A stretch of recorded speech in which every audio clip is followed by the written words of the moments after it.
सुप्रभात बच्चों। आज मैं आपको व्याकरण का पाठ शुद्धि शोधन जो है वो करवाने जा रही हूँ।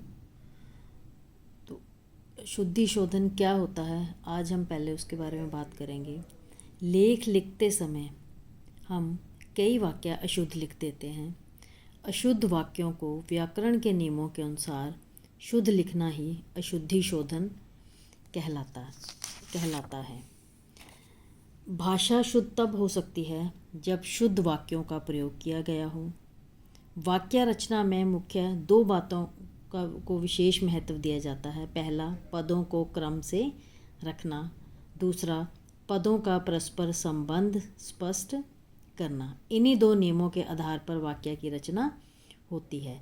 तो अभी हमने क्या पढ़ा है कि अशुद्धि शोधन क्या होता है कि जब हम लिखते हैं तो लिखते वक्त जो है वाक्य हम गलत लिख देते हैं, उनको ठीक करना जो है वो अशुद्धि शोधन कहलाता है। तो अशुद्धि शोधन करते वक्त हमें सबसे पहले क्या ध्यान रखना है कि हमें पदों को क्रम से रखना है। और पदों को क्रम से रखने के लिए जो है वो कुछ नियम हैं। तो आज हम पदों को क्रम से रखने के बारे में बातचीत करेंगे। पदों का क्रम व नियम। जब भी कोई वाक्य जब हम बनाते हैं तो वो सार्थक वाक्य कब होता है, जब उसमें कर्ता और क्रिया होती है, या कर्ता या कर्म और क्रिया होती है।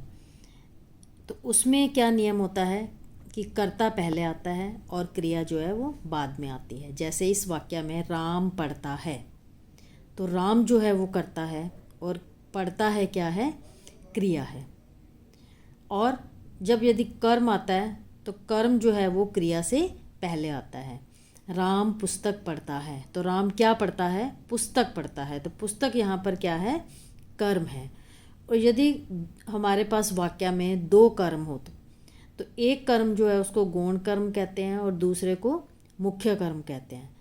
तो उसमें जो है पहले वाला जो होता है वो गौण कर्म होता है और जो मुख्य कर्म होता है वो बाद में आता है। पिता ने पुत्र को पैसे दिए, तो यहाँ पे पिता जो है वो आपके पास क्या है, कर्ता है। पुत्र आपके पास क्या है, गौण कर्म है। और पैसे क्या है, मुख्य कर्म है। और नेक्स्ट है, यदि विशेषण जो है वो हमेशा संज्ञा से पहले आता है। यह काला कपड़ा है, तो यहाँ पर कपड़ा क्या है, काला है। तो कपड़ा कैसा है, काला। तो इट मीन्स जो विशेषण है वो किससे पहले आता है, संज्ञा से पहले। क्रिया विशेषण हमेशा जो है वो क्रिया से पहले आता है। कछुआ धीरे धीरे चलता है, तो यहाँ पे चलता है जो है वो क्रिया है और धीरे धीरे क्या है, क्रिया विशेषण। यहाँ पे हमें ध्यान रखना पड़ता है कि जब स्थानवाचक या कालवाचक क्रिया विशेषण जो है कर्ता के पहले आती है या बाद में। जैसे आज मुझे जाना है, तो आज मतलब किसके बारे में बता रहे हैं, वो समय के बारे में बता रहे हैं। तुम कल आ जाना, तो यहाँ पे क्या है, आज जो है पहले वाले वाक्य में पहले आया है और दूसरे वाले वाक्य में क्या है, वो बाद में आया है। इसके अलावा संबोधन, विस्मयादिबोधन शब्द जो है वो प्राय वाक्य के आरंभ में आते हैं। जैसे अरे राम तुम यहाँ कैसे, ओह मैं तो भूल गई। तो अरे राम और ओह जो है यहाँ पे क्या है, संबोधन और विस्मयादिबोधन। तो ये वाक्य के शुरू में आते हैं। नेक्स्ट है आपके पास, अगला है संबंध बोधक। तो संबंध बोधक अव्यय जो है वो संज्ञा या सर्वनाम के बाद आते हैं। जैसे राम को जाना है, तो राम यहाँ पर क्या है, संज्ञा है। प्रसरक क्या होते हैं, को चिन्ह। वह मित्र के साथ घूमने गया। पूर्वकालिक कर धातु के पीछे जुड़ता है। जैसे धातु आपके पास है छोड़ प्लस कर, छोड़ कर। तो ये जो कर जो है वो छोड़ के पीछे जो है वो जुड़ गया। पूर्वकालिक क्रिया जो है हमेशा मुख्य क्रिया से पहले आती है। जैसे वह खा कर सो गया, तो मुख्य क्रिया यहाँ पर है सो गया और खाकर आप यहाँ पर क्या है, पूर्वकालिक क्रिया। इसके अलावा एक आपके पास होता है कि जब हमें कोई चीज़ लेनी है तो उसके ऊपर जो है हम ज़ोर देकर बोलते हैं। जैसे मैं आम खाऊंगा, मैं आम ही खाऊंगा। तो इन दोनों वाक्यों में क्या अंतर है, मैं आम खाऊंगा मतलब आम खाऊंगा, नहीं भी मिला तो कोई बात नहीं, कोई और फल ले लूँगा, लेकिन आम ही खाऊंगा में क्या बताया गया है कि उसे सिर्फ फलों में आम ही चाहिए। तो ऐसे भी, तो, भर, तक आदि जो अव्यय हैं ये उन्हीं शब्दों के पीछे लगते हैं जिनके विषय में वे निश्चय जो है वो प्रकट करते हैं। मैं घर ही गया था, तो यहाँ पे बताया गया है कि वो घर ही गया है, निश्चित किया गया है कि वो घर ही गया था और कहीं भी नहीं गया था। यदि, तो, जब, तब, जैसे, वैसे, तो इस प्रकार के वाक्यों में यदि और तो है। यदि तो यदि पहले नंबर पर आता है, पहले प्रधान वाक्य जो है प्रधान वाक्य से पहले आता है, और जो तो है वो आश्रित वाक्य से, दूसरे आश्रित वाक्य से पहले आता है। जैसे, जैसे करोगे वैसे भरोगे, तो जो पहला है उसमें जैसे पहले आ गया, और दूसरे के वैसे जो है वो दूसरे आश्रित वाक्य से पहले आ गया। समुच्चय बोधक अव्यय दो शब्दों या वाक्यों के बीच में लगता है। समुच्चय बोधक, दिनेश तो जा रहा है लेकिन रमेश नहीं, तो दिनेश तो जा रहा है एक पार्ट, रमेश नहीं दूसरा पार्ट, तो इन दोनों के बीच में लेकिन लग गया। इसके अलावा यदि हमारे पास तीन समान शब्द या वाक्य हों तो अंतिम से पहले लगता है, जैसे सीता, गीता और रमा। तो यहाँ पे तीन आपके पास शब्द हैं, सीता, गीता और रमा, सीता, गीता और रमा। तो यहाँ पे जो अंतिम शब्द है वो रमा है, तो रमा से पहले जो है वो और आएगा। इसके अलावा वाक्य में विविध अंगों में तर्क संगत निकटता होनी चाहिए, जैसे एक पानी का गिलास लाओ, तो ये वाक्य जो है वो निरर्थक है। निरर्थक का अर्थ है जिसका कोई भी अर्थ नहीं होता, और सार्थक का अर्थ होता है जिसका अर्थ होता है। एक पानी का गिलास, तो कभी भी एक पानी नहीं होता, एक गिलास होता है। तो सही वाक्य इसमें क्या होगा, पानी का एक गिलास लाओ। तो अब मैं ये दोबारा सारे जो नियम है आपको एक बार दोबारा बता रही हूँ। पहला क्या था कि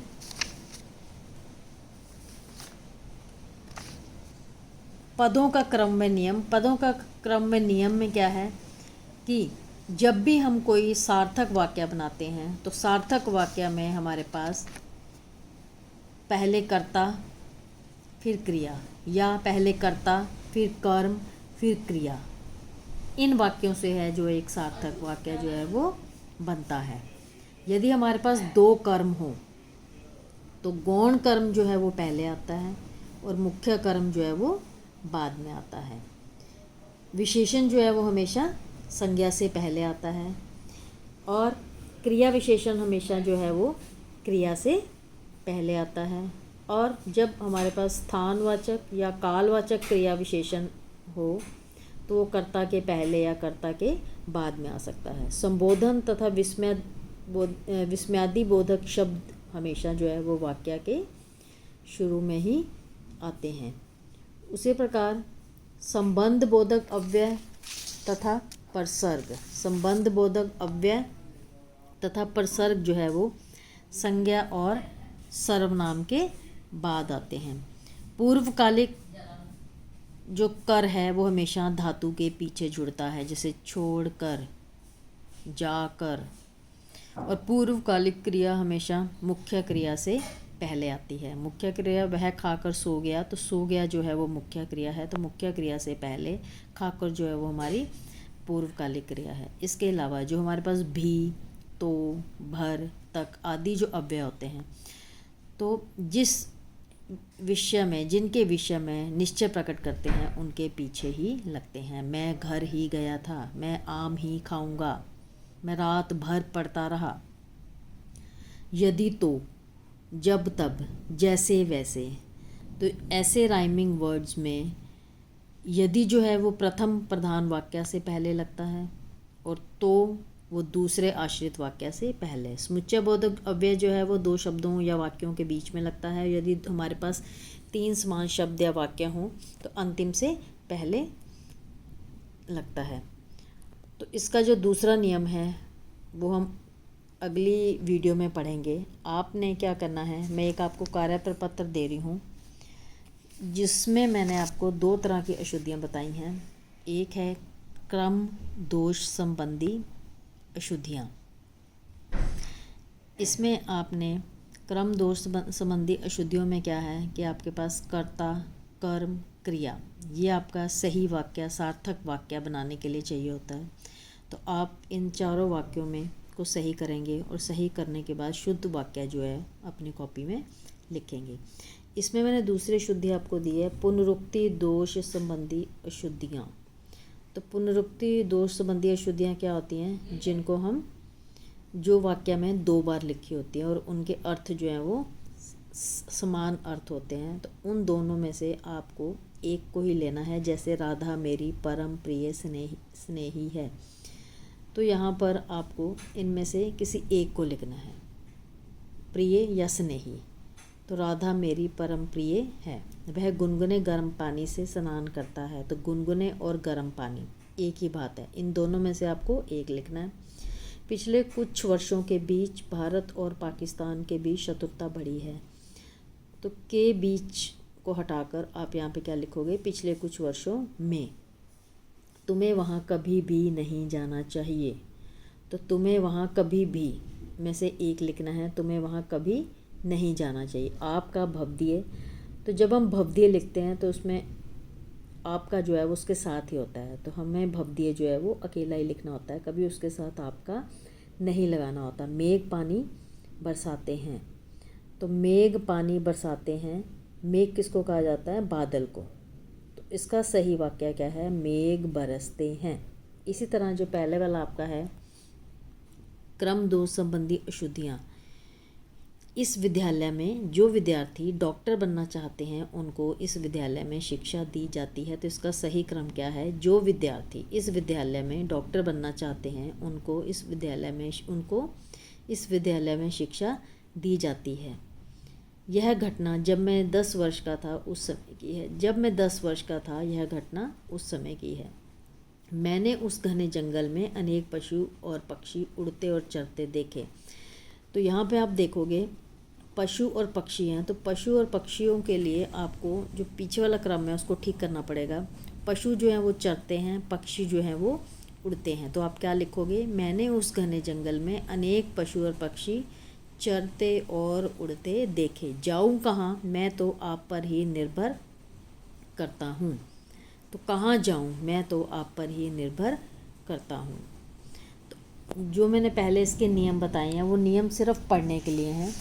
उत्तर पुस्तिका में आपने वो कोई भी नियम जो है वो नहीं लिखने हैं। तो आप इन नियमों को जो है वो ध्यान से पढ़ोगे। उन नियमों को पढ़ने के बाद आपने कॉपी में पहले शुद्धि शोधन की परिभाषा लिखनी है। उस परिभाषा को लिखने के बाद आपने ये निम्न वाक्यों को शुद्ध कीजिए। कार्य प्रपत्र 6 अपनी उत्तर पुस्तिका में करेंगे। धन्यवाद।